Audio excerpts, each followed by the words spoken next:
Your airplane's takeoff performance is affected by a lot of factors. Some are environmental and some are mechanical. There's other considerations that people get caught with, and that it's more than just density altitude, because people are aware of that. It's the age of the aircraft, engine condition. If you take a brand new engine, brand new aircraft, it's got 100 hours, that engine is performing at peak and it's working, it's developing the proper horsepower. The older the engine, the lower the compression, the more dust, dirt that accumulates, oil.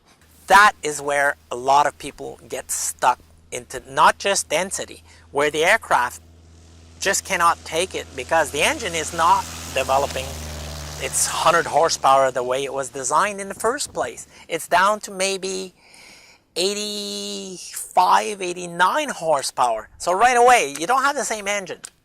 With this in mind, every pre-flight should include a plan for aborting the takeoff if things are not going as planned. Once the takeoff begins, there's two phases. There's the part where you can safely abort.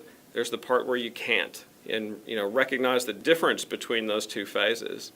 And there's a kind of a formula, a rule of thumb that you need 70% of your takeoff speed when you get halfway down the runway to safely make the takeoff. And if you don't have 70% of your required speed by the time that you reach the halfway point, then you must abort immediately. And that part is not hard to figure out. Use your surroundings to help pick out a point beyond which you should not continue the takeoff roll. Your abort point could be a prominent landmark, such as a taxiway intersection, VOR, or runway sign or marker about halfway down the runway. When we were talking about awareness of your situation, it's before you even get in the airplane. You can walk the runway. You can pick out a point that's halfway. You know what your rotation speed is. Figure out what 70% of that number is, and know that if you're not at that number by the time you reach the halfway point, abort.